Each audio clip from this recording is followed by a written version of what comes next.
Hello दोस्तों, हिंदी कक्षा में आपका स्वागत है। आज हम कक्षा 8 की हिंदी पाठ्य पुस्तक वसंत भाग 3 का पाठ 5 चिट्ठियों की अनूठी दुनिया का प्रश्न अभ्यास करेंगे। पहला प्रश्न है, पत्र जैसा संतोष फोन या एसएमएस का संदेश क्यों नहीं दे सकता? तो इसका उत्तर होगा कि पत्र जैसा संतोष फोन या एसएमएस का संदेश इसलिए नहीं दे सकता क्योंकि पत्रों द्वारा हम अपने मनोभावों को खुलकर व्यक्त कर सकते हैं। पत्रों से आत्मीयता झलकती है, जबकि फोन या एसएमएस संदेश तत्कालिक तथा जरूरी और कामकाजी होते हैं। ये पत्रों का स्थान नहीं ले सकते। अगला प्रश्न है कि पत्र को खत, कागज, उत्तरम, जाबू, लेख, कड़ी, पाती, चिट्ठी इत्यादि कहा जाता है। इन शब्दों से संबंधित भाषाओं के नाम बताइए। तो इसका उत्तर होगा कि खत जो है ये उर्दू भाषा में बोला जाता है। उत्तरम जो शब्द है वो तेलुगु भाषा का है। लेख ये भी तेलुगु भाषा का है। पाती हिंदी भाषा का शब्द है। पत्र संस्कृत का है। कागज कन्नड़ भाषा का शब्द है। जाबू तेलुगु का है। कड़ी तमिल भाषा का है और चिट्ठी हिंदी भाषा का है। अगला प्रश्न है, पत्र लेखन की कला के विकास के लिए क्या क्या प्रयास हुए, लिखिए। तो इसका उत्तर होगा कि पत्र लेखन की कला को विकसित करने के लिए दुनिया के सभी देशों द्वारा पाठ्यक्रमों में पत्र लेखन का विषय शामिल किया गया। विश्व डाक संघ की ओर से 16 वर्ष से कम आयु वर्ग के बच्चों के लिए पत्र लेखन प्रतियोगिताएं आयोजित करने का कार्यक्रम सन 1972 से शुरू किया गया। अगला प्रश्न है, पत्र धरोहर हो सकते हैं लेकिन एसएमएस क्यों नहीं? तर्क सहित अपने विचार लिखिए। तो इसका उत्तर है कि पत्र व्यक्ति की स्वयं की हस्तलिपि में होते हैं। जो पत्र होते हैं वो व्यक्ति की स्वयं की हस्तलिपि में होते हैं और इसमें व्यक्ति की भावनाएं जुड़ी होती हैं जो कि प्रियजन को अधिक संवेदित करते हैं। पत्र एक दस्तावेज या प्रमाण पत्र के रूप में होते हैं, जबकि एसएमएस को मोबाइल में सहेज कर रखने की क्षमता ज़्यादा समय तक नहीं होती है। एसएमएस को जल्द ही भुला दिया जाता है। पत्र देश, काल, समाज को जानने का साधन रहे हैं। अगला प्रश्न है, क्या चिट्ठियों की जगह कभी फैक्स, ईमेल, टेलीफोन तथा मोबाइल ले सकते हैं? तो इसका उत्तर है कि पत्रों का चलन न कभी कम हुआ था न कभी कम होगा। चिट्ठियों की जगह कोई नहीं ले सकता।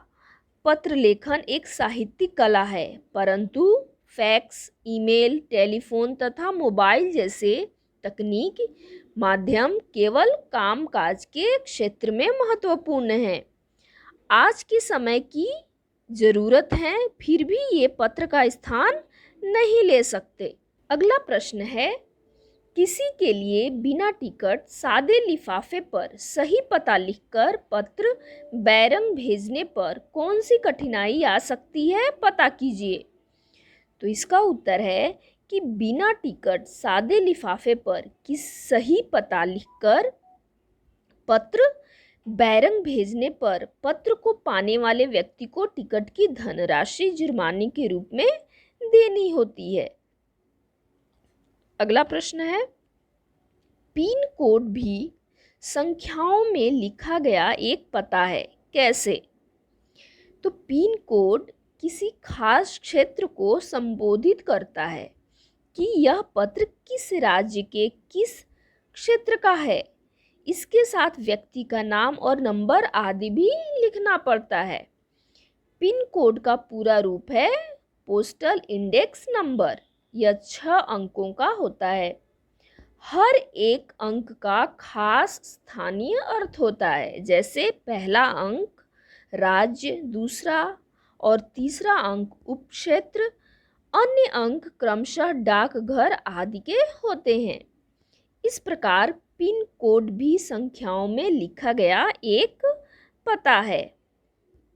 अगला प्रश्न है, ऐसा क्यों होता था कि महात्मा गांधी को दुनिया भर से पत्र महात्मा गांधी इंडिया पता लिखकर आते थे? तो इसका उत्तर है कि महात्मा गांधी को दुनिया भर से पत्र महात्मा गांधी इंडिया पता लिखकर आते थे क्योंकि महात्मा गांधी अपने समय के सर्वाधिक लोकप्रिय व प्रसिद्ध व्यक्ति थे।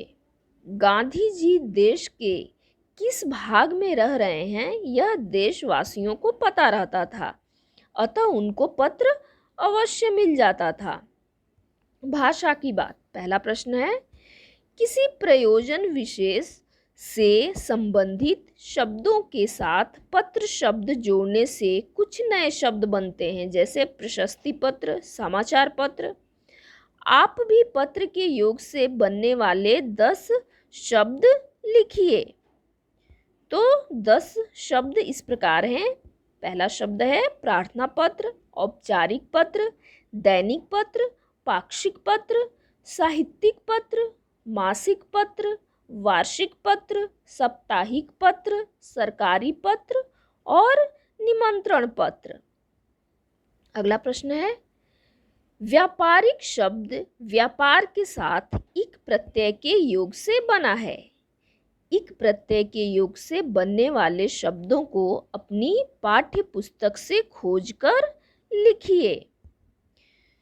तो पहला शब्द है स्वाभाविक, दूसरा शब्द है व्यावसायिक, तीसरा शब्द है प्राकृतिक, चौथा शब्द है प्रारंभिक, पांचवा शब्द है ऐतिहासिक, छठवां शब्द है साहित्यिक, सातवां शब्द है दैनिक, आठवां शब्द है जैविक, नौवां शब्द है पौराणिक और 10वां शब्द है सांस्कृतिक।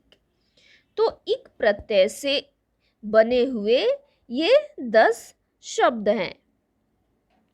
अगला प्रश्न, दो स्वरों के मेल से होने वाले परिवर्तन को स्वर संधि कहते हैं, जैसे रविंद्र, रवि, धन, इंद्र के जोड़ने से बना है। इस संधि में ई और ई मिलके बड़ी हुई है, इसे दीर्घ संधि कहते हैं। दीर्घ स्वर संधि के और उदाहरण खोजकर लिखिए। मुख्य रूप से स्वर संधियां 4 प्रकार की मानी गई हैं: दीर्घ, गुण, वृद्धि और यण। ह्रस्व या दीर्घ अ ई उ के बाद ह्रस्व या दीर्घ अ ई उ आ आए तो ये आपस में मिलकर क्रमशः दीर्घ आ ई उ हो जाते हैं। इसी कारण इस संधि को दीर्घ संधि कहते हैं। जैसे संग्रह, धन आलय क्या हो जाएगा? संग्रहालय। महा, धनात्मा, महात्मा। इस प्रकार के कम से कम 10 उदाहरण खोजकर लिखिए और अपनी शिक्षिका को दिखाइए। तो पहला शब्द है स्वेच्छा, दूसरा शब्द है अनुमति, तीसरा शब्द है रविंद्र, चौथा शब्द है विद्यालय, पांचवा शब्द है सूर्योदय और छठवां शब्द है सदैव, सातवां शब्द है गुरुपदेश, आठवां शब्द है संग्रहालय, नौवां शब्द है हिमालय और 10वां शब्द है भोजनालय।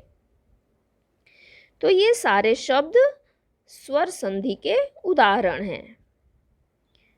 तो इसके साथ ही इस पाठ के प्रश्नाभ्यास समाप्त होते हैं। अगले वीडियो में हम फिर मिलेंगे। धन्यवाद।